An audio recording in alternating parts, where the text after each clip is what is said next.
Здравствуйте, мои дорогие! Сегодняшний разбор даты рождения, который мы проводим, это разбор даты 16.02.1967 года. Итак, моя подписчица написала мне такую дату рождения. Она, соответственно, выпала у меня рандомно в победителе в этот раз, и мы ее разбираем. Первое, что можно сказать, глядя на эту дату, любой человек скажет, да, эта дата соответствует Водолею.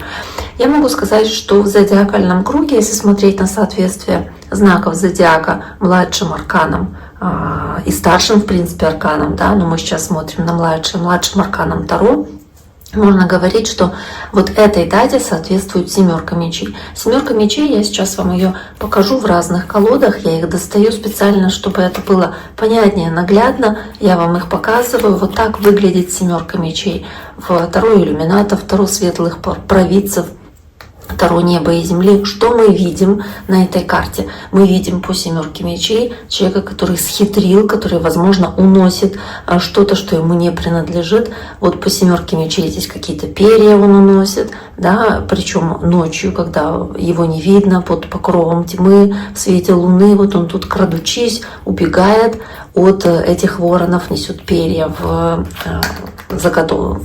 за плечами, да, в котомке в своей.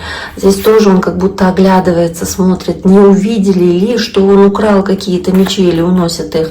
Здесь еще более заметно, что он, крадучись, это делает в каком-то военном лагере. Там видно, вот военные в одежде стоят, какой-то как доспехах, да, и у него такая шутливая форма одежды, которая не предполагает какой-то серьезности, казалось бы, да, но вот по семерке мечей вот он уносит эти мечи, соответственно, акцент делается по этой карте на какие-то моменты, связанные с хитростью, с использованием нестандартных обходных путей для достижения своей цели.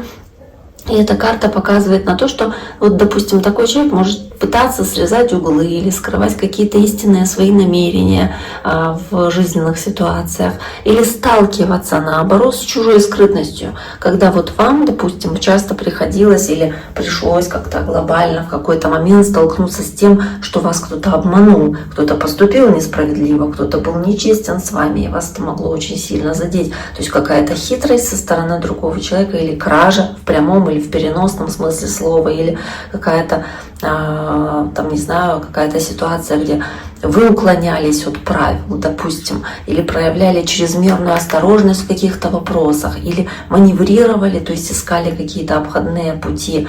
То есть здесь вот основной какой-то акцент, который делает эта карта, эта цель оправдывает средства. Возможно, вы здесь где-то и сталкивались с тем, что необходимо было, не знаю, применить ложь в благих целях, да, как будто бы в благих намерениях.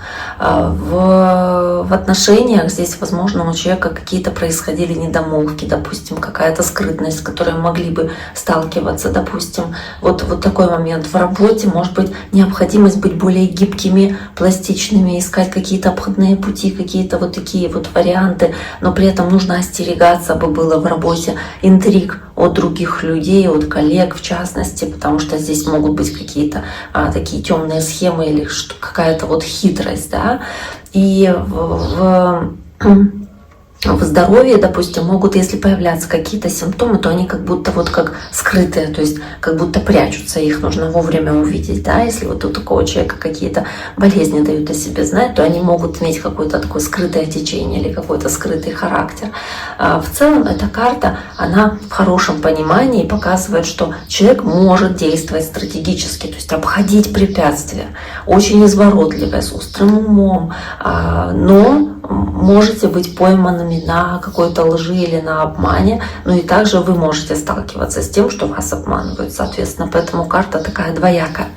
Следующее, что еще можно сказать, кроме того, что этому человеку соответствует, по этой дате соответствует вот такая карта, да, семерка мечей, здесь же еще могу сказать, что этому же человеку в зодиакальном круге соответствует еще принц кубков или рыцарь кубков, принцесса или паж мечей и туз мечей. О чем эти карты говорят, когда мы смотрим на человека, как на характеристику личности, показывает по принцу кубков, опять-таки, какое-то состояние внушения, в котором может находиться этот человек. в определенных ситуациях, или как будто бы чересчур оптимистично смотреть на какие-то вещи, не замечать явного обмана или подвоха, допустим, смотреть на что-то влюбленными глазами и не видеть правды, не видеть истины, потому что вот как будто как пелена перед глазами себе, вот хочется видеть такую картинку, да, и вы ее видели.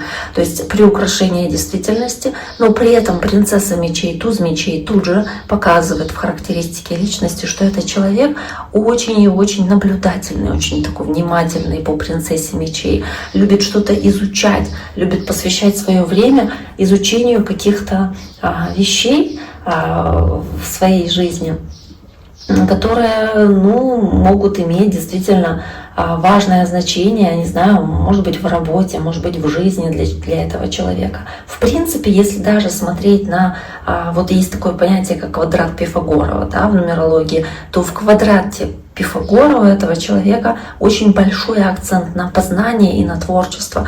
И здесь же, да, выскакивает вот эта карта, собственно, пажа мечей. То есть она много пытается чего-то узнать в своей жизни, изучить, прочитать в книгах, узнать какую-то информацию интересующую. То есть, знаете, это как человек, который ищет постоянно что-то для себя новое, интересное. Вот как там, какой рецепт новый можно найти, допустим.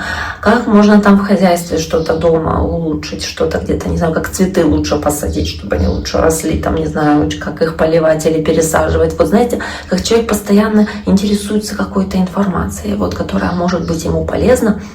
И делает это очень и очень вот как на постоянной основе, да, и очень решительный при этом в своих действиях. То есть это женщина, это девушка, да, скажем так, 67-го года рождения, но тем не менее, почему бы и нет, да, это девушка, и будем называть ее так. На протяжении всего нашего рассказа она такая достаточно решительная, достаточно смелая, но может сталкиваться с какими-то ситуациями обмана, предательства и лжи, и сама рада в это верить была, либо какие-то такие схемы сама придумывала, какие-то пути такие, да, то есть могла быть немножечко такой, знаете, изворотливой. Но в любом случае достаточно неплохие здесь карты, которые показывают изначально характеристику такой личности. Давайте дальше будем разбираться. Я дальше разложу следующие карты, и мы посмотрим, что еще здесь есть. Смотрите, в целом, если говорить про арканы Таро, то здесь первые цифры, которые нам бросаются в глаза, вот, да, 16, 2, вот эти два аркана. 16 — это, в принципе, аркан башни. Кто в Таро давно, кто смотрит эти карты, знает их по нумерации, помнит башня, 16-я, верховная жрица, второй аркан. Башня сама по себе показывает уже какую-то как трагедию, да. Мы когда смотрим на башню, мы изначально смотрим на нее и пугаемся, думаем, боже мой, что это такое, когда она в раскладе выпадает, правильно? Если мы говорим про личность, про характеристику личности, про то, что эта карта выпадает, собственно, да, на основную характеристику, когда мы видим этого человека как визитная карточка этого человека, то она показывает, что у этого человека в жизни могут быть ситуации, когда происходят внезапные перемены. Или происходит момент, знаете, в течение жизни, вот все идет гладко, потом раз, и в какой-то момент как какой-то кризис или какое-то разрушение старых установок. Вот что-то было, существовало, а потом раз в один момент разрушилось, знаете, и по-новому вы начали что-то делать или жить. Или духовное освобождение после какой-то вот как ситуации очень такой внезапной. Я не скажу трагическое, может быть и трагическое, но вот какой-то очень внезапной. То есть это какое-то внезапное потрясение или вот это разрушение привычного уклада жизни, когда рушатся планы, когда неожиданные какие-то происходят события или конфликты, или какое-то известие, которое меняет дальнейший ход событий. То есть вот какие-то вот такие ситуации в жизни, они прям могут случаться. Но эта ситуация, когда она происходит, она расчищает место для нового строительства, для новой башни, которая возводится на месте старой.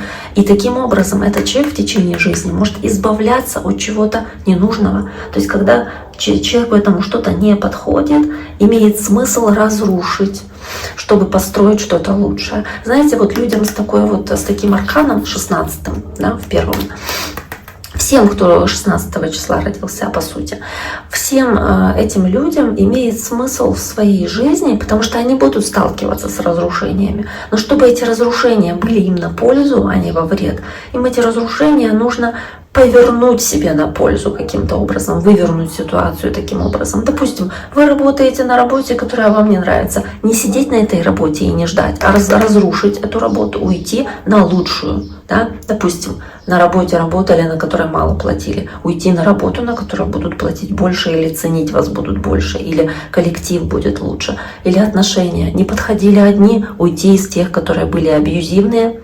неподходящие в лучшие отношения. То есть, допустим, так. Или в прямом смысле слова про разрушение, да, допустим, разрушили квартиру, там, не знаю, перепланировали ее в лучшую, да, к примеру. То есть перепланировали, из старого ремонта сделали новый, сделали лучший ремонт. Это тоже разрушение, правда ведь? Это разрушили, но в пользу для себя. То есть разрушили и в итоге построили что-то лучшее. Вот по этому принципу здесь нужно в принципе в жизни и жить было. Причем по верховной жрице это человек, у которого есть талант по верховной жрице. А верховная жрица это все, что связано с интуицией, с тайнами, с секретами. Сейчас, секундочку. Все, что связано с тайнами, секретами, с интуицией, это все, что связано с подсознанием вашим. То есть это человек, который обладает такой вот глубокой мудростью, развитой интуицией, который обладает какими-то тайными знаниями и умеет находить ответы внутри себя. Не во внешних действиях, а внутри себя, то есть интуитивно, или накапливая информацию в течение жизни. Не зря здесь она держит Тору, да, в руках. То есть она черпает информацию, знания из своего опыта также, и исходя из этого опыта уже принимает решения или действует в своей жизни. И да, нужно остерегаться, опять-таки остерегаться лжи, обмана, предательства, которое может происходить в жизни такого человека, потому что что-то может как будто бы периодически скрываться, потом выплывать наружу и быть башней. Да? То есть вот какая-то информация, скрытая от вас, кто-то что-то скрывал, узнаете в течение жизни, для вас это потрясение. Приходится разрушать, строить новое. То есть вот эти вот какие-то тайны, интриги, они вот в течение жизни могли вокруг вас быть, преследовать вас, какие-то ситуации такие могли происходить. Смотрим дальше, что у нас есть, не будем долго останавливаться, чтобы не топтаться на одном месте. Давайте посмотрим дальше. У нас есть, я сейчас свои записи открываю. У нас есть так называемый разбор по периодам жизни. Вот я всегда рисую первый, второй, третий и четвертый периоды жизни и расписываю их по возрастным периодам. Да? То есть первый период у вас будет до 31 года, я не знаю, может быть 32, то есть, там плюс-минус год, да, вот до 31 года. Затем с 31 будем считать, или 32 до 40 лет. Затем с 40 лет до 49. Но опять-таки плюс-минус год считаем. И затем с 49 и дальше. Пишем до бесконечности, будем жить долго. То есть у нас есть вот такие основные периоды. И первый период, второй, третий, четвертый, это как сезоны в жизни, да, есть весна, есть лето, потом осень и зима, то есть весна — период, когда вы только начинаете расти, вы начинаете какой-то здесь опыт приобретаете до 31 года, то есть вот это период вот этого начала, становления, там, не знаю, поиска работы, отношения можете начинать строить, то есть вот как у всех людей, да, вот этот период первый, но у кого-то он до 25, до 24 длится, до 26, у вас до 31, то есть вот у вас период этого становления достаточно такой долгий, скажем. Потом идет с 31 до 40 период уже лето, то есть расцвета. Основной период, когда вот основные события могут быть, свершения, основные какие-то интересные ситуации в жизни.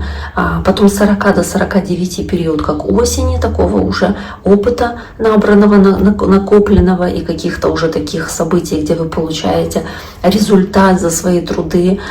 Из 49 и выше это, соответственно, уже период такого приостановки, как зимы, как паузы, которая наступает в жизни. То есть уже затишье такого и становится намного спокойнее. То есть нет каких-то глобальных событий. Хотя у многих людей бывает так, что в период зимы основные какие-то события происходят. То есть там, не знаю, там раз переехали куда-то на старости лет, или там раз и там осенью, да, в этот период, когда уже вроде как не должно глобального ничего такого происходить, там замуж вышли там в какой-то раз. То есть вот какие-то такие могут быть тоже события, но тем не менее, вот смотрите, у вас вот эти периоды, если смотреть по этим периодам, то судьбоносный год, важный какой-то значимый год, происходит или в 32, или в 31, вот я не знаю, вот где-то здесь вот какой-то судьбоносный год был. Я не знаю, что это за год, но вот он попадает как вот в этот вот период, да, то есть первый, второй переход, первого, второго, переходный вот этот период в 32 года, это период, сейчас я скажу, в 32 года, да, это сколько вам было, сейчас попробуем.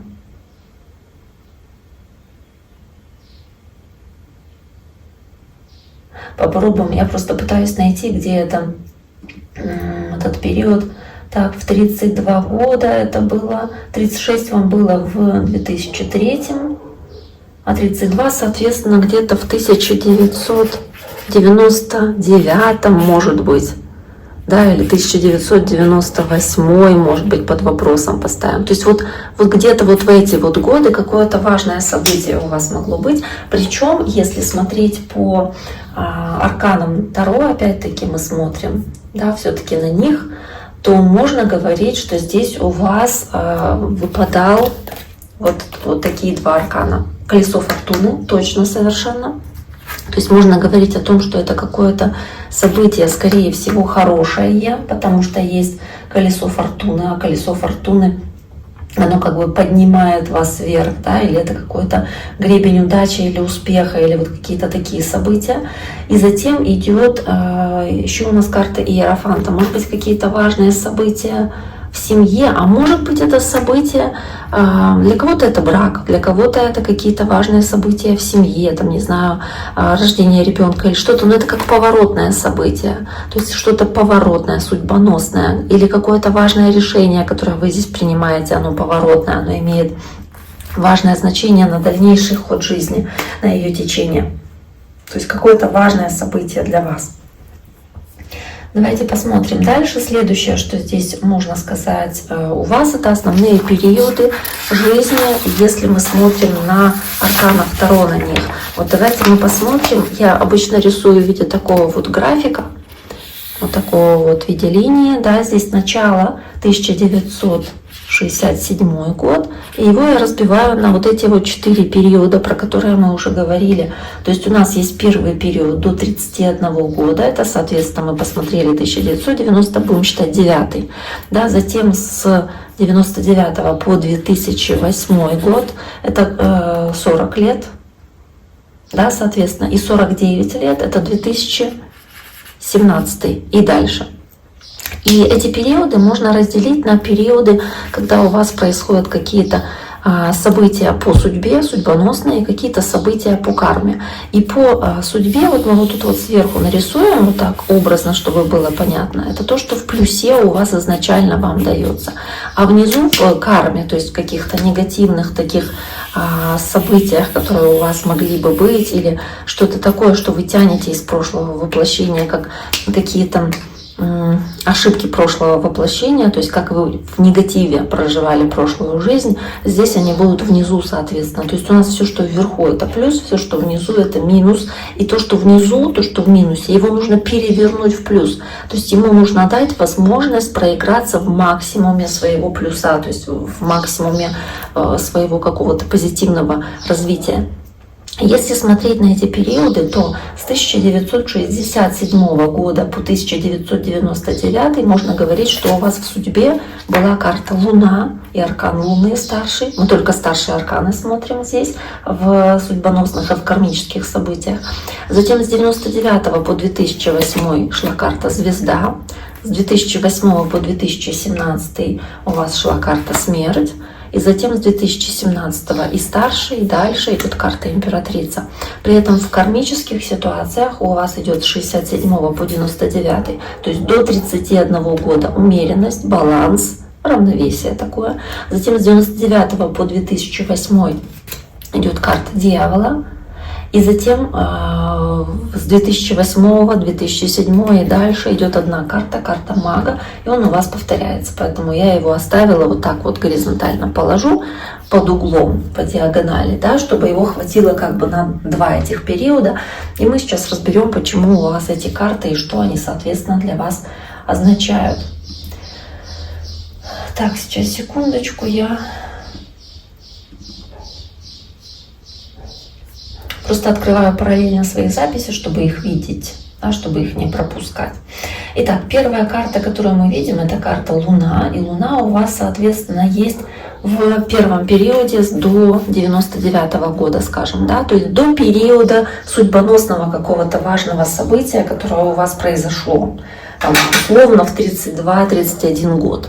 Да, то есть до этого периода, то есть с рождения и до 32 лет, 31 года, у вас карта Луна и карта умеренность, карта баланс. То есть можно говорить о том, что у вас в периоде вот этой жизни, этого периода, соответственно, по карте Луна, можно говорить, что, во-первых, хорошо развитая интуиция в плюсе, такой человек-загадка, да, вы. Здесь можно говорить о том, что у вас прям очень хорошо развита интуиция, вы можете быть там прирожденным психологом, вы понимаете трудности другого человека, вы можете выслушать, дать хороший совет вот в этот период, да, то есть прям чувствуете, ощущаете, интуитивно чувствуете других людей, проявлять могли бы по плюсу доброту, заботу, нежность, такой романтизм, да, то есть вот с какую-то очень хорошо развитую фантазию, образное мышление, потому что Луна — это все, что связано с мечтами, с фантазиями. Вот знаете, как вот смотрят люди часто на Луну вечером, мечтают о том, что бы они могли там сделать, чего бы могли добиться, да, или чего бы они хотели. То есть Луна — это что-то тайное, о чем вы могли бы мечтать, фантазировать, думать, не рассказывая другим людям, да, то есть что-то для вас ценное, что-то для вас важное по Луне. Но также Луна — это страхи, это переживания, это боязнь обмана, боязнь чего-то скрытого. И в минусе, если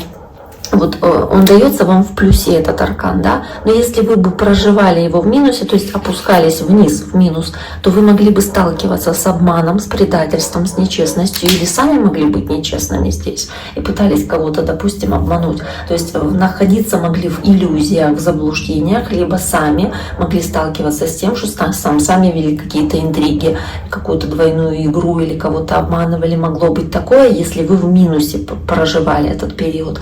Но вам он дается в плюсе, этот аркан. Плюс еще в карме дается умеренность. Она как бы дается вам таким советом, что в этот период нужно быть более таким сбалансированным здесь человеком, больше находить баланса, гармонии, какой-то умеренности во всем, что происходит в вашей жизни. Потому что умеренность, которая вам здесь дается в минусе, ее нужно перевести в плюс.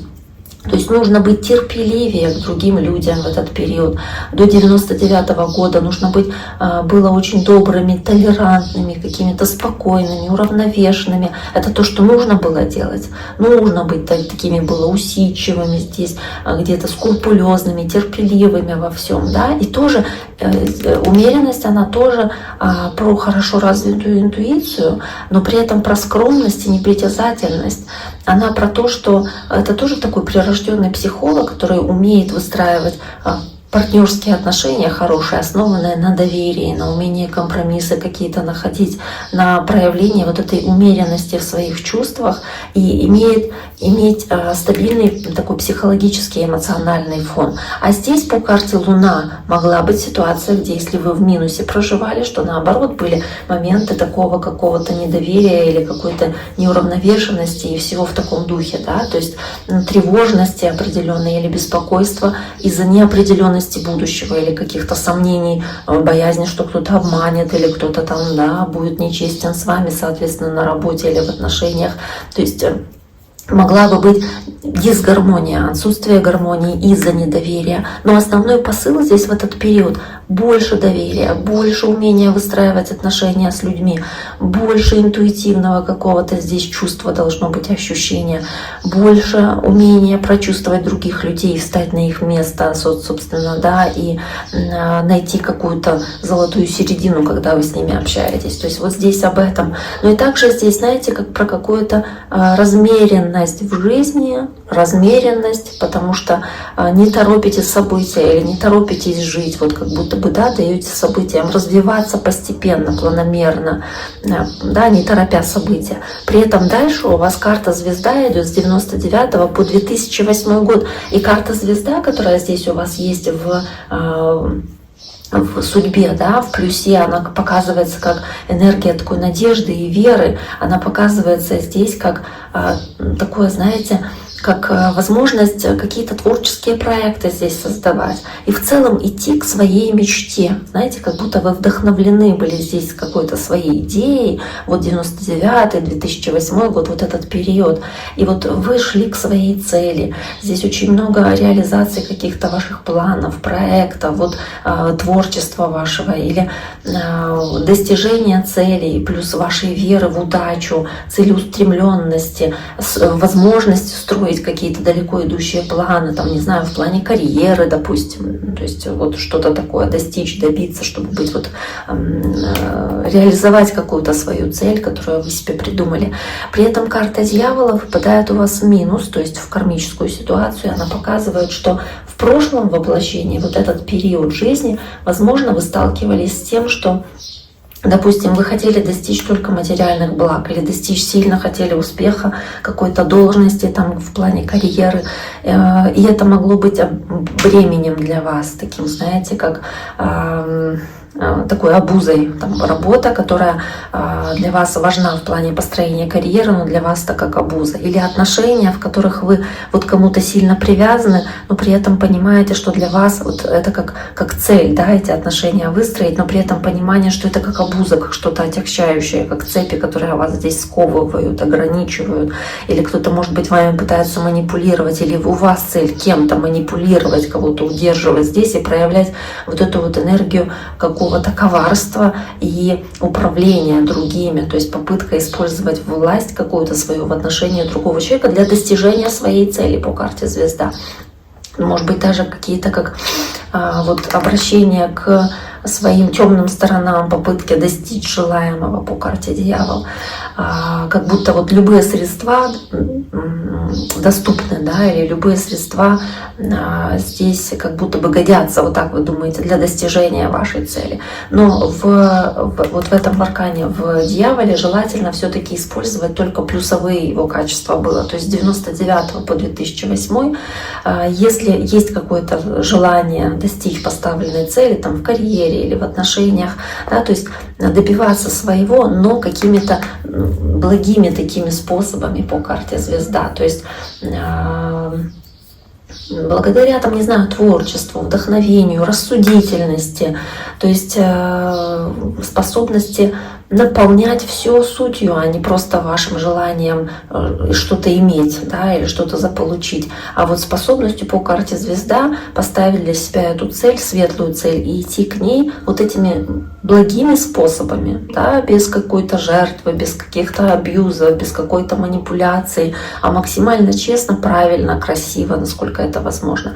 Карта с 2008 по 2017 год — это карта смерти. Карта смерти — это карта, которая у вас тоже здесь выпадает в плюсе, и она показывает какую-то трансформацию, перерождение, что-то может меняться кардинально в этот период времени, и показывает ваши изменения внутренние. Показывает, что здесь вы активно могли работать над собой, могли повышать как-то вашу личную эффективность и выйти на осознанный такой уровень жизни, когда вы могли что-то вот менять в своей жизни, да и в жизни других людей здесь. И в даже какой-то самой сложной ситуации могли найти скрытые резервы для вдохновения, для чего-то нового, как возможность открыть новую дверь после того, как закрылась старая, как готовность трансформировать что-то в себе или или готовность исправить какую-то ситуацию наилучшим образом в этот период. То есть здесь как будто вот встали, упали, ошиблись, но снова дальше пошли, потому что научились чему-то в жизни, сделали какие-то свои уроки, вынесли, свой опыт получили и открыли новые дороги, новые возможности, с оптимизмом идете дальше по жизни. То есть это то, что у вас здесь в плюсе. И по карте Маг, которая у вас здесь выпадает в минус, но вы ее можете переводить, соответственно, в плюс. Она показывает, что вы в негативе, возможно, здесь можно говорить, что опять-таки как что-то могли бы делать нечестно, могли бы что-то здесь как фокусник, как обманщик, да, как где-то хитрить могли бы, потому что волшебник, маг — это такой как фокусник, правда, агитатор на что-то, что не совсем соответствует действительности. То есть отсутствие честности могли бы проявлять и в отношении себя, допустим, или не учитывать мнение окружающих, когда предпринимали какие-то действия.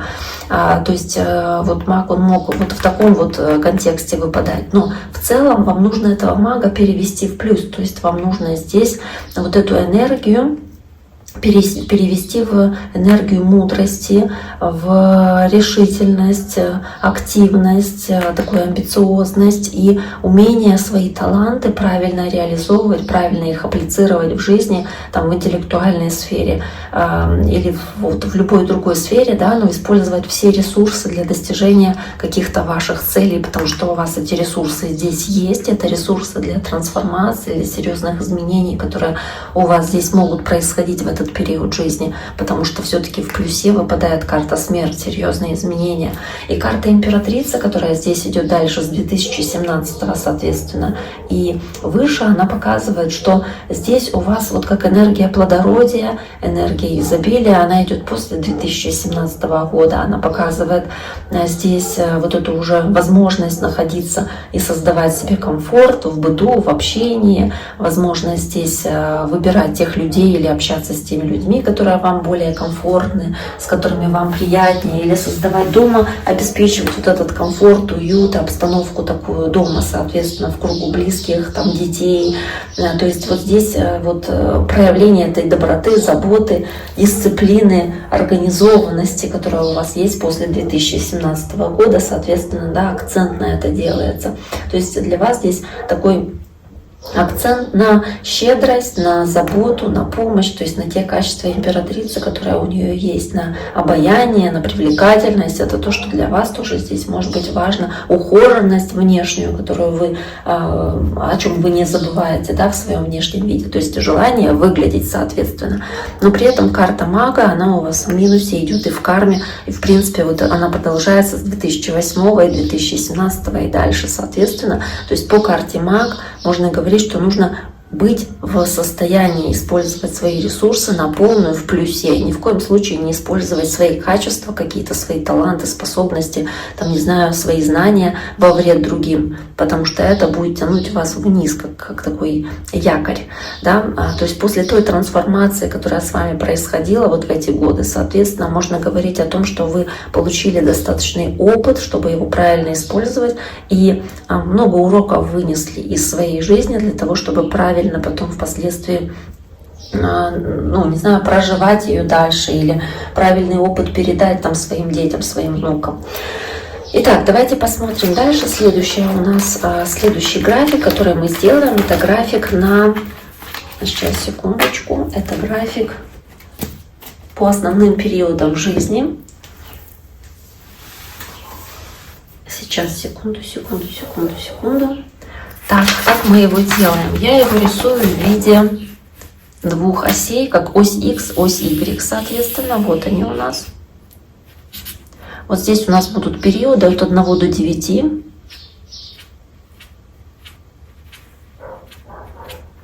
Я их подпишу. 1, 2, 3, 4, 5, 6, 7, 8 и 9. А здесь периоды жизни. Начинается у нас все, соответственно, с года рождения. Год рождения 1967.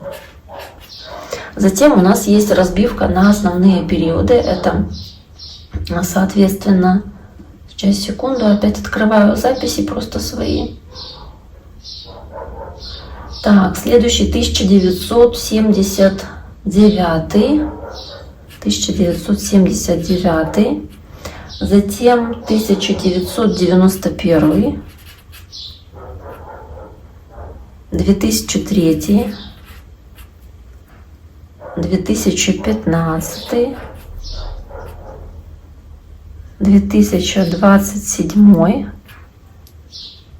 2039, 2000, напишем 2051, да, и дальше. Не буду дальше считать, но в любом случае, как бы, да, мы понимаем, что дальше события могут развиваться, соответственно, смотрим, что у нас есть. У нас есть в 1964 году, то есть год рождения, вы изначально с троечки заходили, да, в этот график. Затем у вас идет до 12 лет, то есть до 79 года, опущение графика до единички. Затем с 79 до 91 года у вас график поднимается до пятерки. Вот он, вот я его вот так вот нарисую, да, до пятерки. Тут единичка. Затем с 91 по 2003 график снова опускается до единички. Вот он, до 2003. Вот, до единички. Затем с 2003 по 2015 год график сохраняется на единичке, вот здесь вот. Так, на единичке. Затем с 2015 по 2027 год он поднимается на троечку, незначительно, но тем не менее, вот он. Затем с 27 года по 39 поднимается еще немножечко выше, на четверку. Затем с 39 по 51 опускается снова до уровня троечки. Вот он. Так. Вот мы график нарисовали. Это график каких-то основных таких судьбоносных событий, которые у вас были. Кроме того, я еще рисую график, который показывает проявление вашей силы воли, характера и вот всяких таких вот качеств. И у него тоже начало с тройки начинается, затем до 79 года единица, и с 79 по 91 год, соответственно, он у вас подскакивает аж до 7, если смотреть по этому графику. Я вот так вот постараюсь его вот так нарисовать. Вот он 7, чтобы было относительно ровно, но насколько это получается от руки. Затем с 91 по 2003 год этот график с 7 опускается вообще до нуля. Сейчас посмотрим, что это значит. Вот до нуля. Затем с 2003 по 2015 он поднимается у вас до 8.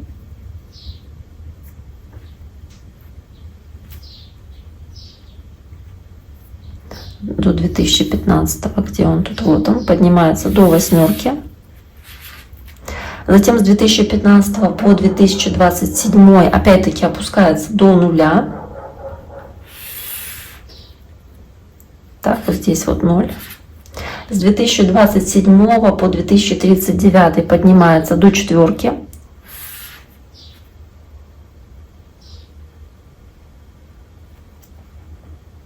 Так, поднимается до 4. И с 39 года по 51 опять-таки в тройке он, да, то есть здесь он совпадает. То есть можно сказать, сейчас я открою здесь еще одну страничку у себя. Просто я его так достаточно узенько нарисовала, поэтому, может быть, кажется так сложнее, чуть-чуть надо было бы его растянуть, но сколько места позволяло, да. Смотрите, то есть получается, что вот в этот вот период с 79 года по 2000, даже я не скажу, что 3, а где-то по 90 какой-то. Вот здесь вот график, где пересекается, видите? То есть он, я от руки рисовала, то есть он не здесь пересекается, не в 2003, а раньше немножечко. Может быть в 99-м, опять-таки, 98-м. Помните, мы говорили про какое-то кармическое событие ключевое, которое судьбоносное какое-то, которое происходит в 99-м году с колесом фортуны, с каким-то важным поворотным событием. Вот оно там происходит, причем не совсем понятно, это какое событие, потому что оно по колесу не обязательно хорошее или не обязательно плохое, но это что-то важное, судьбоносное, то есть там графики пересекаются, и, соответственно, здесь у вас после этого идет какой-то такой период, когда судьба выходит на более-менее одинаковый уровень, то есть единица здесь повторяется, да, на такое плато выходит, а при этом здесь вот график, который показывает волю, проявление характера, у вас падает в ноль. И сейчас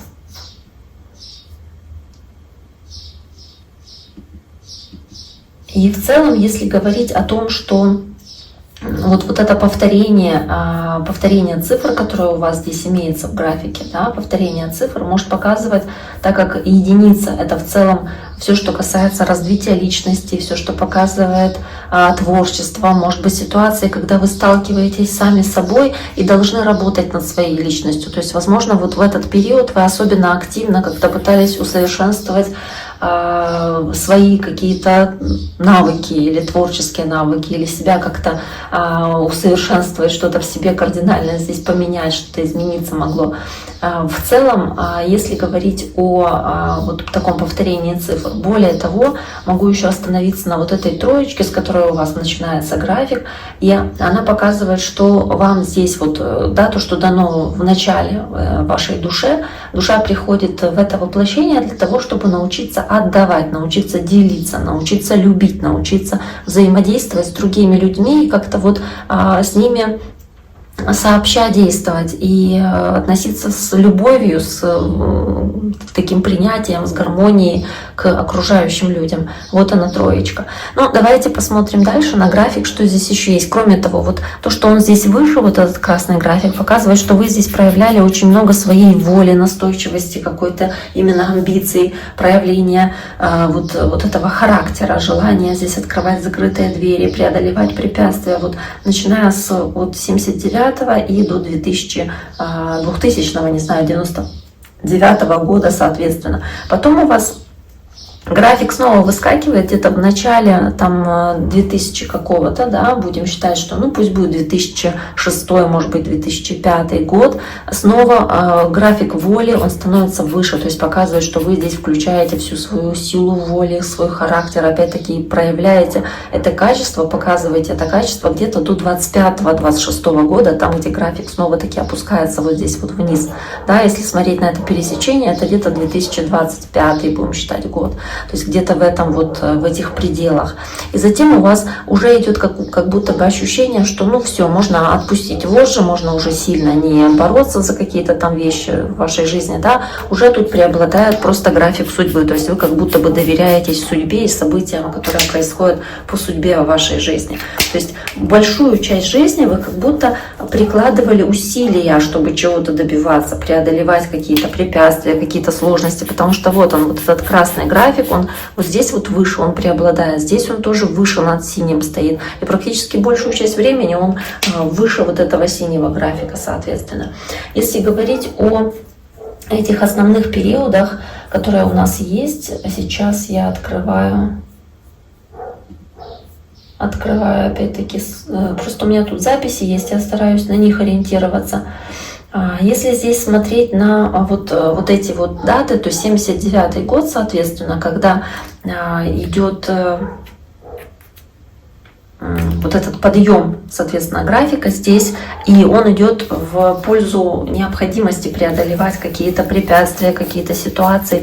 Здесь могло быть что-то трансформирующее, что-то такое, вот, что вас поменять могло, потому что здесь у вас идет карта смерть, то есть здесь какой-то аркан трансформации, соответственно, да, у вас есть в 79 году. Затем в 91 году,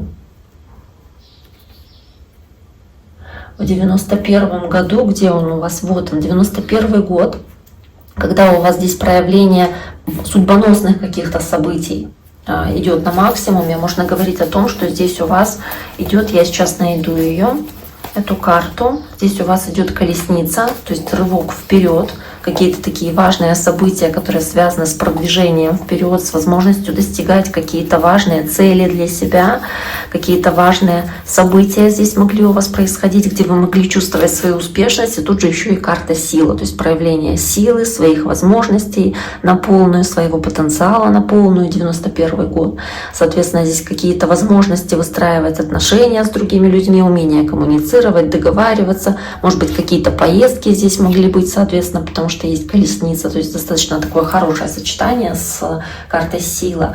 Затем в 99 году, как я уже говорила, здесь в 99 году, когда идет пересечение графиков, там, во-первых, 99-98 год, там, во-первых, идет колесо фортуны, то есть фортуна — это какие-то важные судьбоносные события, которые у вас могли быть. Возможно, они связаны как-то были с иерофантом, то есть это карта семьи, но и также там идет еще и карта дьявола, то есть здесь могли быть какие-то ситуации, которые могли или надломить вас, или вы могли принимать решения, руководствуясь какими-то соблазнами, желаниями вашими достичь желаемого, да, то есть здесь по карте дьявол, здесь ситуации, где вы могли сталкиваться с манипуляцией другого человека, либо сами пытались манипулировать в какой-то ситуации и развернуть колесо фортуны в свою пользу, возможно так. Либо здесь кто-то вашим доверием пользовался, и, соответственно, вам пришлось здесь кардинально что-то поменять. То есть колесо фортуны — это принятие решения. Принятие решения, допустим, по этому дьяволу, что вам, допустим, больше что-то не подходит, такое токсичное, ненужное, да, и поменять в своей жизни эту ситуацию. То есть перевернуть все с ног на голову. То есть в любом случае колесо фортуны здесь о том, что это событие, оно вам дано было, и оно как будто бы на пользу было, даже если оно было вдруг негативным.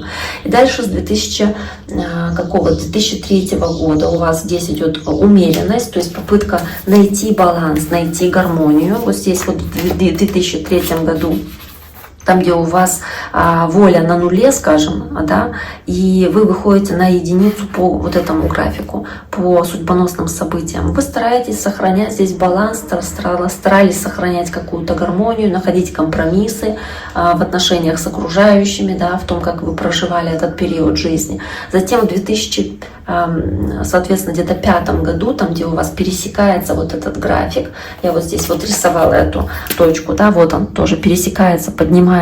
Где-то в 2005 году это происходит приблизительно. То есть здесь пересечение было 1990, пусть будет 9, а здесь пересечение вот в этой точке и в этой, 2005. И вот в этом 2005 году, когда происходит пересечение графиков, здесь могло быть какое-то событие. Здесь вот карта башня была, то есть вот эта вот башня, которая у вас в вашем аркане в главном, да, то есть башня, здесь какие-то вот тут вот какие-то события такие происходили, которые вас поменяли, трансформировали, что-то вы разрушили, от чего-то ушли, что-то начали, то есть вот оно, вот это событие, по сути, вот оно все вокруг этого периода крутится, 99-й, 2005-й, карта башни, судьбоносное событие, где что-то разрушилось, чтобы построилось что-то новое, но и у вас здесь сила воли прямо выстрелила вверх. То есть здесь какие-то события произошли, которые заставили вас активизироваться, собраться, знаете, собрать все свои силы, всю свою волю в кулак, действовать. И вот вы здесь вышли на 8, на практически максимум по своей силе воли и вот этому своему характеру, который вы здесь начали проявлять, отстаивая себя, там, свои права, какие-то свои интересы, или достигая того, что вам нужно, но не потому, что вам это легко давалось, а потому что ваша жизнь заставила это сделать здесь. И вы здесь таким образом себя вели. И вот как раз тоже потому, что здесь эта башня у вас, вот тут вот она, вот в этом периоде, 2005-2003, вот где-то здесь. Затем у вас идет в 2015 году, вот здесь вот, если смотреть на этот график, да, то у вас там, где сила воли на 8, то основным арканом, который там идет, это аркан, сейчас я вам его покажу, это аркан звезда. То есть какие-то ваши цели, которые вы хотели достичь, может быть, вы достигаете их здесь в 2015 году. Здесь вы вдохновлены какими-то идеями, планами своими, да, росли, развивались, что-то в себе меняли, шли к цели, к своей. Вот у вас была звезда путеводная в вашей цели, вы к ней шли, вы к ней стремились все это время. Вот 2015 год — это прям пик, это максимум вот этого вашего развития в плане проявления себя и своей силы как таковой. Затем у вас идет пересечение графика снова в 2000 где-то 20, даже не знаю, 25 или 2023 году, может быть 2024, я здесь написала 2025, ну вот он, то есть вот эта точка, вот там эти графики пересекаются. Ну, будем считать, что это где-то 23 и 24 все-таки год. Там у вас идет снова какое-то событие интересное. Там у вас есть звезда, та же, и башня снова повторяется. То есть опять какое-то переломное важное событие, но при этом у вас здесь нет такого проявления, желания уже что-то там решать, какие-то преодолевать трудности, да, и вы больше доверяетесь судьбе, больше доверяетесь тем событиям, судьбоносным уже, которые в вашей жизни произошли. Тем не менее, здесь башня есть. То есть в 2025-2024 году башня и звезда. То есть новая цель, новые планы. По-другому могли начать смотреть на какие-то вещи, что-то поменяли в своем отношении к каким-то вещам. То есть что-то поменялось у вас тоже, что-то разрушилось. Но это дало начало новым каким-то целям, то есть это вдохновило на новые какие-то новые цели в вашей жизни, не знаю, повторяюсь. Затем в 2027 году, соответственно, у вас график начинает подниматься здесь, воли, да, который на нуле находился. И здесь по карте, которая здесь тоже есть, а здесь есть карта страшного суда, здесь действительно что-то как будто меняется у вас, с ног на голову переворачивается, какие-то события тоже могут быть такие достаточно интересные, которые меняют ваше отношение к ситуации или заставляют пересмотреть какие-то вещи по страшному суду. Также это ситуация, когда вы можете получить то, что вы заслужили, допустим, да, то есть здесь какие-то события начинают происходить, вот, которые в вашей жизни происходят, потому что вот вы в прошлом что-то такое сделали, и к вам это сейчас возвращается вот по страшному суду. Но здесь какие-то судьбоносные уже события после 25 года идут. То есть вы сейчас проживаете период, когда вы меньше сопротивляетесь судьбе, да, больше плывете уже по течению, как вам судьба вот дает, какие возможности, да, или вот как-то проживаете уже более спокойно этот период. Вот эти вот пики, которые здесь были, они показывают, что вы очень такой волевой человек с характером, который достигает, добивается, борется, ну, в целом очень активный, и свою активность в течение жизни вот таким вот образом и проявляли. Давайте посмотрим, что здесь еще у вас есть. Я вот сейчас вам постараюсь еще, я последнее время такой делаю разбор на год, который сейчас есть. То есть сейчас вот у нас 2026 год. Для вас 2026 год, персональный ваш год, начался, вы родились 16 февраля 1967, значит, ваш персональный год, именно 26 начался именно с 16 февраля, то есть не с 1 января, да, 16 февраля, а с 1 января по 16 февраля вы жили еще как бы по арканам 25 года. Поэтому можно сказать, что у вас вот тот период, который был с, давайте напишем, 16-12 25 года, вот так вот его напишем, по 16.01.26 года. Я вот здесь вот так вот его ограничу, вот, и напишу вот так вот стрелочку. То есть у вас вот этот вот период,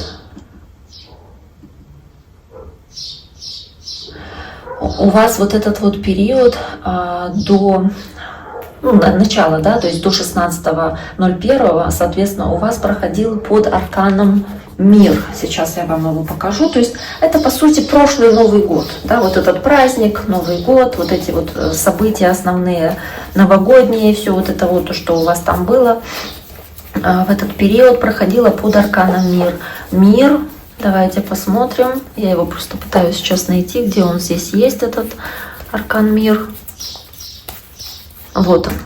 То есть мир показывает такой триумф, этот лавровый венок, ощущение радости, ощущение успешности, хорошая достаточно карта, которая у вас была вот именно в эти вот новогодние там в праздники, да, то есть хорошая карта.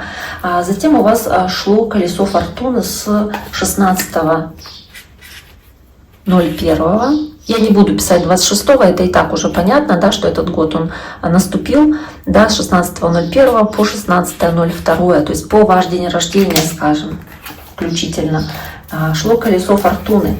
колесо фортуны у нас уже где-то было. Сейчас я вам его найду, соответственно, это колесо фортуны.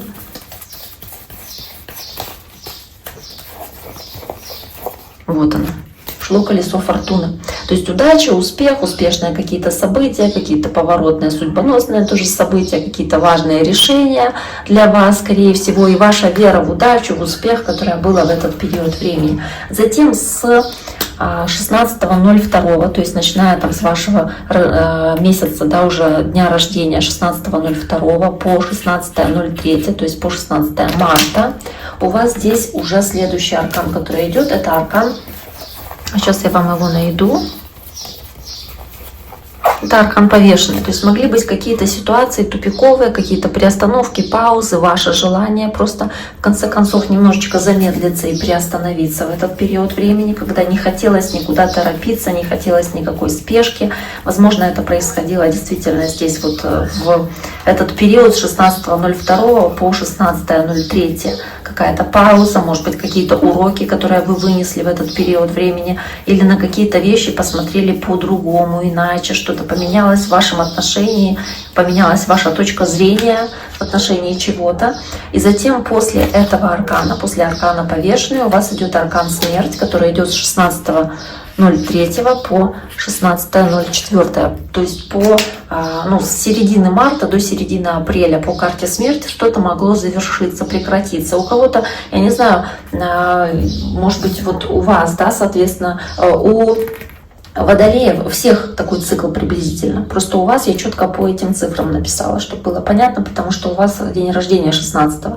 То есть 16 марта по 16 апреля аркан смерть показывает серьезные какие-то либо трансформации, изменения, или ситуации, когда вам приходилось от чего-то отказываться, с чем-то прощаться, расставаться, или с кем-то расставаться, кто-то мог уехать, допустим, или что-то могло сломаться, вы могли что-то выкинуть, да, потому что оно не работает, грубо говоря, да. То есть вот по карте смерть как необходимость что-то оставить, от чего-то уйти, что-то выбросить или вот что-то в таком духе, да, что-то закончить, завершить, поэтому карта смерть. Затем с 16.04, то есть 16 апреля по 16 мая, непосредственно у вас, да, потому что у вас 16 день рождения, у вас шла уже следующая карта, другой аркан, соответственно, сейчас я его достаю, это умеренность, то есть больше баланса, больше гармонии, больше размеренности, желание находить какие-то компромиссы с другими людьми у вас вот с середины апреля до середины мая было. Затем с 16 мая до 16.06, то есть до 16 июня, да, получается, до 16 июня у вас шла карта дьявола, то есть желание получить что-то, чего вы вот хотели, да, это какие-то страстные желания заполучить нечто очень-очень желаемое, ожидаемое для вас, это необходимость здесь может быть заполучить то, чего вы хотите, да, чего вы жаждете, может быть что-то купить, что вам сильно хотелось, может быть уйти в отпуск, если вы хотели, или там еще что-то такое вот сделать, знаете, вот очень сильно хотелось вот какое-то вот желание здесь добиться этого любой ценой по карте дьявола. Также здесь могут быть какие-то абьюзивные ситуации, то есть как ограничения, которые накладываются на вас, потому что у вас есть по карте дьявола какая-то сверху манипуляция или управление вами, да, в этой ситуации. То есть вот вынужден там доработать или доделать что-то, потому что по карте дьявола есть какие-то ограничения. То есть кто-то выше, кто пытается вам эти рамки ставить, поэтому дьявол. Может быть какие-то ситуации, где вы в отношениях могли сталкиваться с тем, что возникали какие-то проявления негативных черт характера, какой-то агрессии, как конфликтности с кем-то, да, потому что это карта дьявол, все-таки дьявол сама по себе не очень хорошая карта. Вот она. Дальше идет с 16.06, то есть 16 июня 06 по 16.0, пусть будет 7, то есть по 16 июля, это тот период, который сейчас у вас идет. И вот здесь вот, ну не знаю, вообще здесь карта башни идет. То есть период, который вы сейчас проживаете, собственно, он попадает как раз в этот период, потому что сейчас у нас какое? Сейчас у нас конец июня, начало июля, то есть это как раз этот период по карте башни могли бы быть какие-то события внезапные, неожиданные, наполненные какими-то переменами. Здесь могло что-то опять опять-таки по башне ломаться, что-то разрушаться или что-то меняться в вас, в ваших взглядах, потому что башня — это еще и озарение, прозрение, вот эта молния, которая ударяет в башню, она показывает, что возникает новая идея, новое видение ситуации из этой молнии, которая озаряет все вокруг. Либо что-то разрушается у вас, это как вспышка пламени, да, на этом здании, то есть что-то как рушится, ломается, здесь здание разрушается из этой молнии, горит, да, и люди здесь падают, но в любом случае, здесь вот корона у кого-то падает, да, то есть у кого-то меняются приоритеты из этой карты башни, меняются взгляды на жизнь из этой карты башни, то есть что-то вот такое вот здесь важное может происходить. Даже не знаю, карта башни, она иногда говорит про какую-то вот внезапно заболели, там, не знаю, внезапно грипп подхватили летом среди лета, или что-то вот, знаете, вот внезапно оно происходит, вот почему-то, вот могло бы такое что-то здесь быть, не знаю, можете написать потом, что у вас здесь, самой будет интересно. Дальше идет с 16.07. Вот здесь вот по 16.08, то есть с середины июля по середину, по 16, соответственно, августа у вас идет после башни, всегда, как есть, знаете, полоса черная, полоса белая. Дальше у нас идет карта звезда, то есть период восстановления, новых надежд, новых планов. По карте звезда больше гармонии, больше баланса в жизни, вот именно в этот период, который появляется следом за ним. Затем с 16.08 по 16.09 у вас до середины сентября идет, соответственно, следующий аркан уже, следующий аркан, который идет после карты звезда, и он у всех так идет, это так называемый путь дурака, да, то есть по порядку здесь идут арканы, соответственно, если нет каких-то глобальных изменений, глобальных перемен, а у вас они здесь и не происходят, потому что дальше по карте, после карты звезда идет карта Луна, то есть карта Луна — это тоже, по сути, где-то надежды и планы, потому что Луна — это то, о чем мы мечтаем, чего мы хотим, на что надеемся, но также нужно быть осторожнее, потому что здесь вы можете столкнуться с какими-то ситуациями непредвиденными, скрытыми, тайными, что-то может дать о себе знать, чего вы не видели, не замечали, или что-то, что было в тайне, что скрывали другие люди, или какая-то ситуация, там, не знаю, в жизни или здоровье, или чего-то, что вы не знали, оно здесь может как будто дать о себе знать. У кого-то просто этот период, как период, там, хуже спать можете, допустим, да, может таким чем-то ознаменовываться по карте Луна. У женщин, там, детородного возраста это может быть и беременность тоже, но, не знаю, то есть здесь все-таки девушка у нас какого года? 67-го, да, правильно?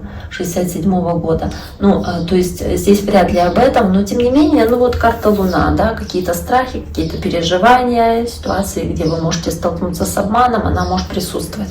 Затем с 16.09 по 16.10, соответственно, у вас идет следующая карта, карта следующего аркана у нас. Сейчас я ее нахожу. Вот она, Солнце.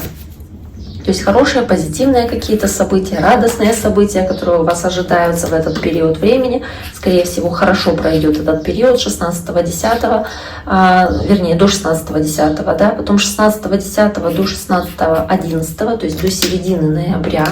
Здесь у вас идет следующий аркан, соответственно. Следующий аркан — это аркан, я его нахожу, страшный суд, то есть получение по заслугам, получение того, что вы заслужили своими трудами, своими усилиями, своей работой. Также может быть, в принципе, достаточно успешный период по страшному суду или какие-то еще и ситуации, связанные с важным выбором, с какими-то переменами тоже в вашей жизни, когда вы что-то можете поменять в себе, в своей жизни, в вашем окружении, тоже в этот период.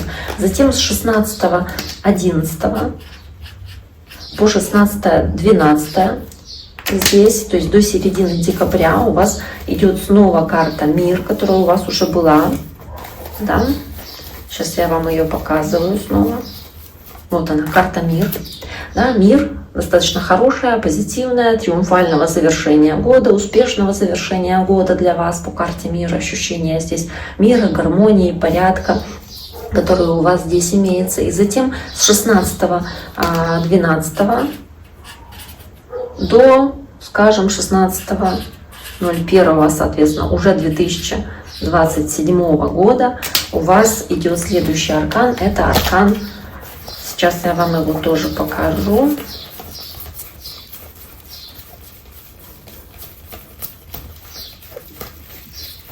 Найти его еще надо. Вот он, аркан Шут. Шут — новое начало, оптимистичное, позитивное начало, скажем, нового года, когда вы с открытостью, с легкостью, с интересом смотрите в будущее, когда вы с любопытством смотрите в будущее, когда вы легкие на подъем, открытые новым возможностям здесь. То есть достаточно хорошее такое начало, скажем, легкое начало следующего года, 2027. То есть карты у вас здесь достаточно хорошие, такие позитивные у вас в течение года. Выпали единственное, что вот этот период, который мы с вами проговаривали, вот этот период с 16.06 по 16.07 вызывает вопрос, почему здесь карта башня, да, а почему здесь карта дьявола у вас было. Тоже мне интересно, допустим, было бы узнать, поэтому можете написать, что здесь у вас происходит, если захотите. Не захотите, как хотите, тоже ничего страшного. Давайте посмотрим следующее, что еще я могу вам здесь показать, еще интересную такую вещь. Давайте посмотрим. Я так еще часто разбираю с людьми, разбираю их кармический хвост в матрице судьбы. Мы не будем смотреть на матрицу судьбы как таковую, потому что это вообще отдельная история, это на совсем другой разговор уже, да, это очень много времени занимает, и сейчас я напишу, секундочку. Я просто одновременно ищу с компьютером здесь. Так, матрица судьбы. Я отдельно разбирать ее прям сильно отдельно не буду, но вот глядя на матрицу судьбы, можно сказать, что у вас есть так называемый кармический хвост, он у всех есть. В любой матрице судьбы он есть. Просто на что мы обращаем внимание? На сочетание цифр в этом кармическом хвосте. У вас сочетание цифр 5, 20, 15. То есть, что это за карты, чему они соответствуют? 5 это у нас, так, смотрите, 20 это страшный суд, 5 это вот он иерофант, и 15 это дьявол. То есть можно говорить о том, что вот по вот этим вот картам, по этим арканам, вот это кармический хвост. Кармический хвост — это то, что изначально дается вам в минусе. То есть это то, что вам нужно перевернуть в плюс. Или то, что нужно, по крайней мере, прожить, прочувствовать, вынести свои уроки, сделать какие-то выводы и постараться, если не в максимальном плюсе, то хотя бы что-то позитивное сделать в этом направлении, чтобы, как говорится, жизнь зря не прожить, и чтобы в следующем воплощении быть, ну, не знаю, может быть, выше, лучше, чтобы как-то, да, душа росла, развивалась. То есть вот эти вот здесь карты, которые мы видим, они изначально даются в минусе. То есть я их переверну, да, вот так покажу, что они в минусе. Что это означает? Давайте я сейчас открою еще одну свою запись. Еще одну свою запись просто на почте.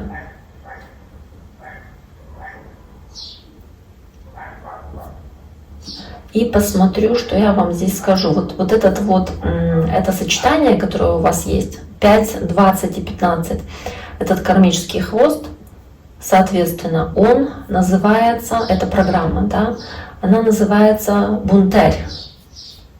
Сейчас, секунду.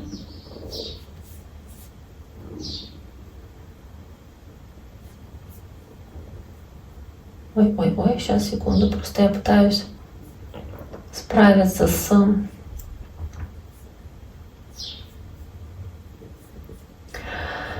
Так, ладно.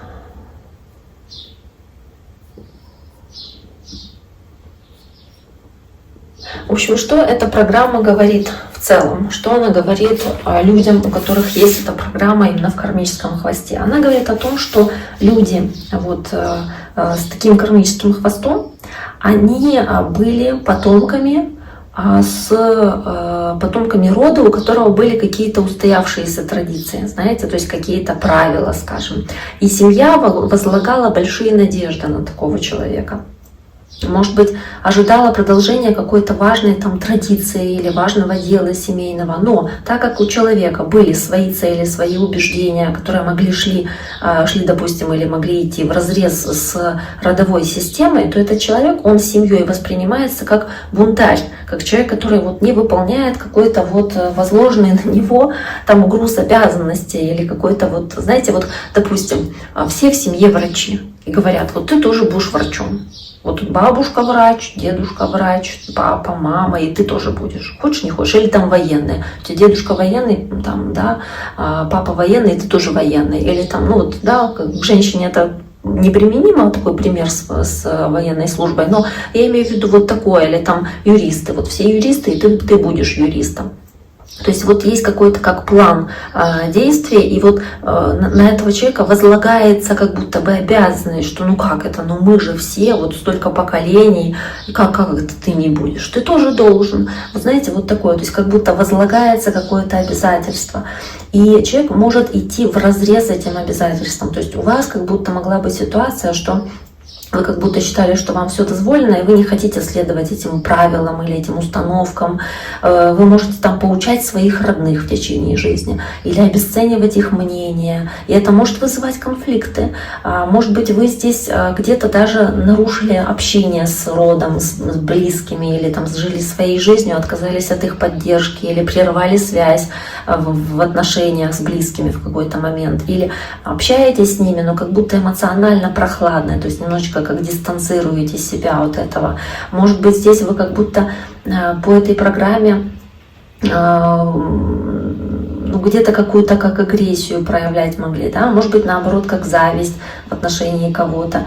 Здесь вот эта программа, она говорит о том, что от, может быть, какого-то неправильного образа жизни такого человека могла страдать вся семья. И наоборот, тогда семья как будто бы дистанцировалась, отстранялась. То есть что-то могло такое вот здесь быть. То есть в любом случае, как в прошлом воплощении, здесь была такая непохожесть этого человека на остальных членов семьи. Он чем-то выделялся. Это по карте дьявола могли быть какие-то такие вот вещи, которые шли в противовес Иерофанту. Иерофант — это все святое, правильное, традиционное, а дьявол — это все такое, знаете, как девиантное, да, скажем, то есть выходящее за рамки нормы привычной. То есть вести себя не так, как все. И по карте Страшный суд, как все с ног на голову перевернулось. Вот в семье вот все вот так вот делали, так себя вели, а вы раз и вот совсем по-другому, вот так. Да, вот так захотели, и так сделали, и так себя вели, это могло вызвать явный протест у окружающих. Мол, почему так? Или почему вы себя так ведете? Или почему такая точка зрения? Или почему такие взгляды? И по карте Страшный суд вы для себя осознанно такое принимаете решение так действовать, перевернуть родовую систему, поменять что-то вот таким кардинальным образом. И такие люди вот с детства, они как будто могут считаться, знаете, вот вы как трудный ребенок. Потому что вы выделяетесь, привлекаете к себе внимание, потому что идете против правил семьи или против каких-то правил, можете делать что-то назло, или можете ощущать себя как будто вот как чужим среди своих близких, то есть не совсем согласно с их там видением ситуации, жизни и всего прочего. То есть можете обижаться почему-то на свою семью, не знаю. Может быть, вы некоторые и по такой программе рождаются в семье с уже разрушенными родовыми связями, когда уже есть какие-то нарушения в общении с близкими. И дальше можете как будто повторять такой сценарий, да, проявляя себя в жизни вот таким вот образом. Можете пытаться навязывать там своим родным свои убеждения, что-то им вот такое вот как доказывать или доносить свою точку зрения чересчур агрессивно, вот так вот категорично. И также еще может быть ситуация, когда вот вам предлагается, допустим, какая-то помощь, а вы можете ее не принимать, потому что думать, что да и сам справлюсь или сама справлюсь, да, потому что здесь женщина, девушка. То есть вот здесь вот как будто, да, вот можете повторять какие-то ошибки прошлого опыта. И вот в этой ситуации важная задача вас в этой жизни — найти баланс между своими убеждениями и убеждениями своих родных, своих близких, своей родовой системы. То есть вам нужно учитывать их интересы тоже, но при этом не давить свои интересы. То есть не идти против системы, не воевать друг против друга, а идти навстречу близким, как будто бы объединять усилия, да, то есть пытаться сохранять вот эти родовые порядки, родовую систему. Может быть, проработать какие-то обиды, простить ошибки своих родителей, перестать им навязывать свои убеждения, учитывать, что да, у вас есть огромный дар убеждения, вот сила слова, да, такая по дьяволу, но вам нужно осознать, куда вы ведете свой род, и вы его возродить можете или наоборот закопать по карте страшный суд, да, потому что здесь такая двоякая карта этого страшного суда. То есть ваша задача восстановить общение со всеми членами семьи, признать и принять в роду всех, даже тех людей, которые были исключены из этого рода. Может быть, там кто-то был исключен из вашего рода, там какой-то родственник чем-то был неугоден вашей семье, да, вам нужно со всеми общаться, и с этим человеком в частности, то есть как всех вернуть в семью, ну и самим тоже общаться с ними, да. И также научиться принимать помощь от других людей, от близких, помогать своей семье, также скреплять таким образом род и продолжить свой род, прославляя, там, не знаю, своими успехами, своими делами. То есть не агрессией, не прославлять и добиваться, а вот какими-то вот своими достижениями, когда вы, желая чего-то, получая что-то по дьяволу, можете таким образом как будто бы заявить о своей семье, показать, чего вы могли добиться, да, в своей семье, в своей родовой системе по этим картам. Кстати, у вас еще такой интересный момент, у вас в центре матрицы есть такое сочетание, в центре матрицы, как, я сейчас его напишу сюда, я прям так напишу центр, я не буду отдельно карты доставать, наверное, это 10, 11, 21. 10, 11, 21 это, соответственно, колесо фортуны, 11 это сила в нумерологии, да, в Таро это правосудие, а здесь сила. То есть колесо фортуны, сила и мир. И это сочетание в центре, которое у вас есть, оно говорит о таком качестве, которое называется защитник. Защитник, то есть вы как будто бы готовы все время всех защищать.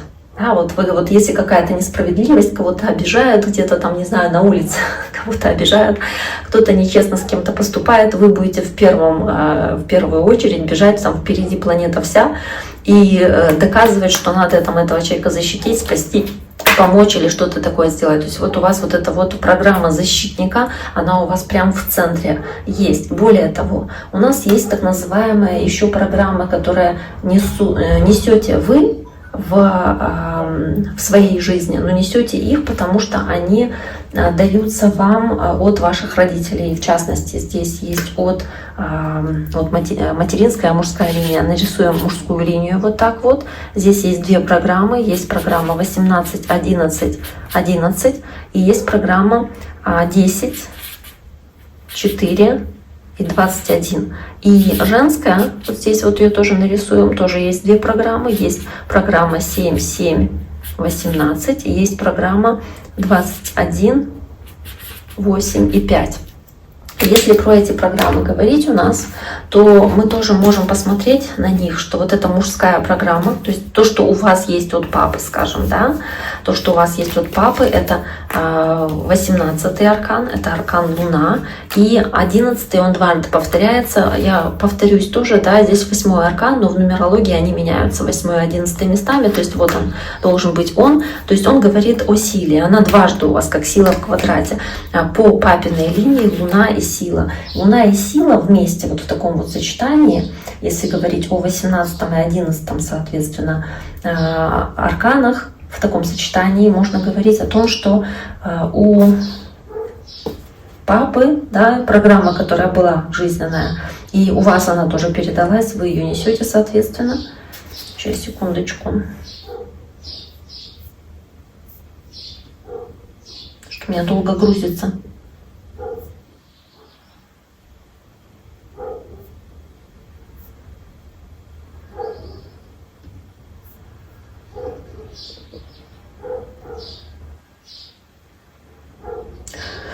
Долго грузится интернет. Сейчас, секундочку.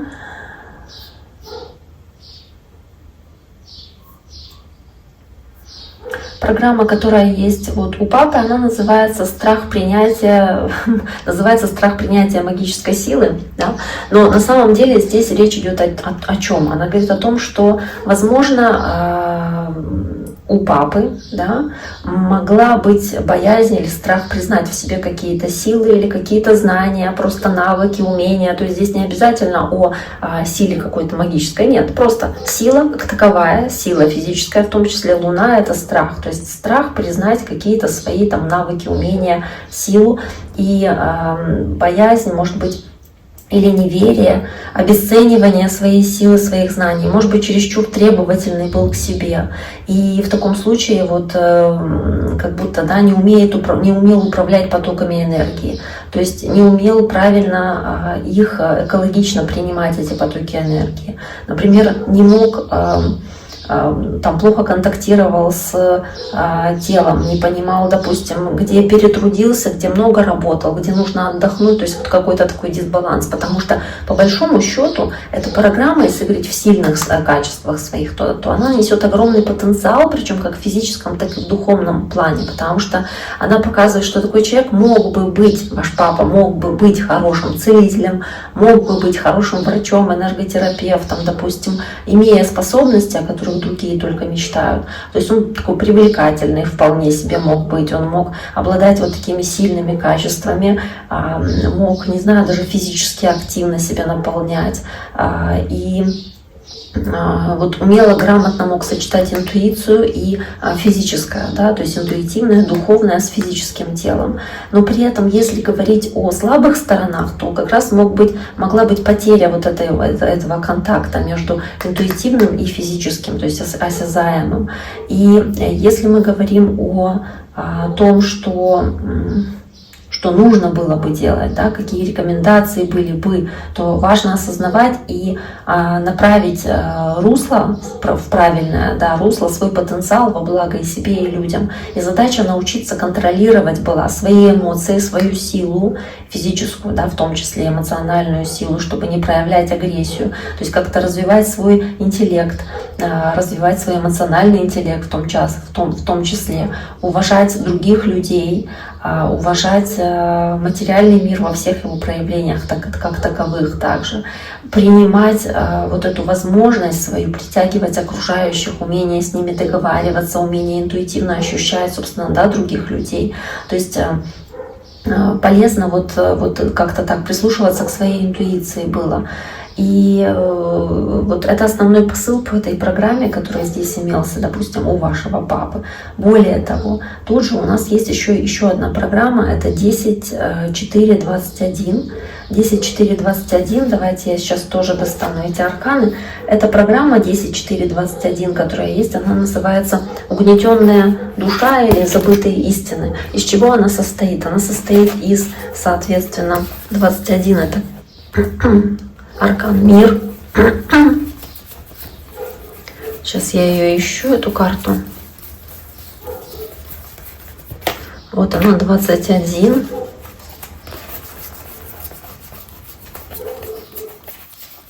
Десять это колесо фортуны.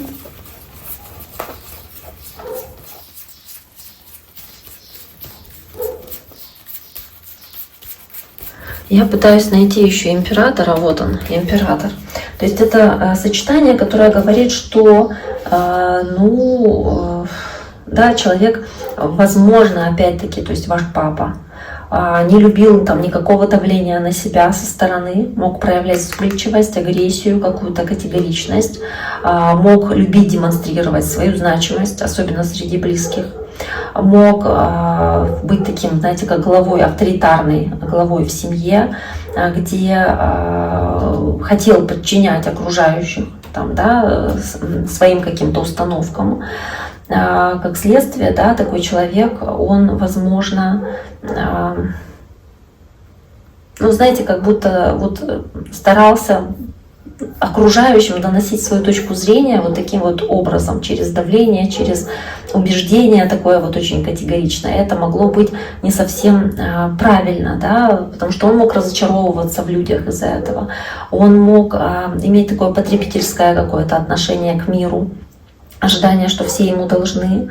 Возможно, здесь боялся попасть сам в зависимое положение от кого бы то ни было.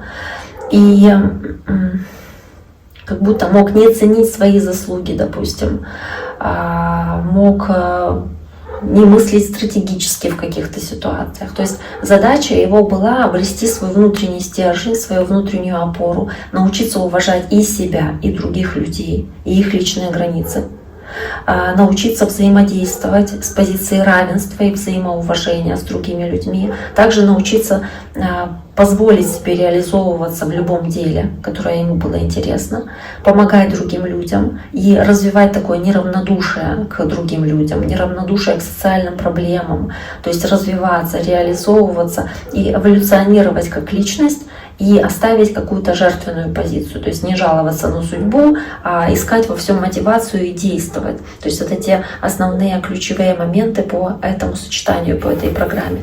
Если смотреть на программу по материнской линии, здесь у нас есть такое сочетание, как 7-7-18, соответственно.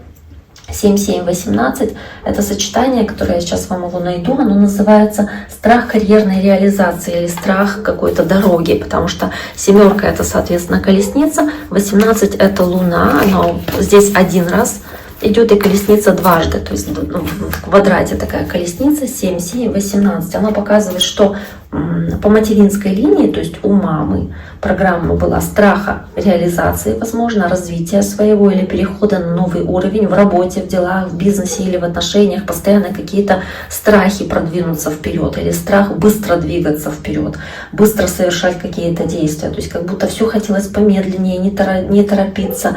Да, возможно, здесь она сама себя могла нагружать большим количеством обязанностей, и окружающие, чувствуя вот то, что она себя нагружала этими обязанностями, еще больше ее могли нагружать, допустим. Может быть, была какая-то как гонка за целью, которую никак не достичь было, потому что снова и снова какие-то трудности возникали. Или было отсутствие самоценности у нее. Может быть, человек сколько бы работы не выполнял, вот ваша мама, сколько бы она ни работала, ей все казалось, что я этого недостойна, этого мало. Да? Вот, может быть, поэтому, опять-таки, как отсутствие карьерного роста или боязнь развиваться в плане карьеры. Как будто бы хотела она себя оградить от взаимодействия с другими, где другие увидели бы в ней что-то более вот такое вот высокое, значимое. То есть, как, может быть, даже как отказ от какой-то перспективной должности у нее был. Или если нужно было куда-то поехать, она могла бояться куда-то поехать или переехать. То есть вот как страх каких-то значимых перемен, здесь он мог присутствовать у нее именно в этой программе, которую она, соответственно, да, несла, и она вам ее передает. То есть она боялась нырять в свои страхи.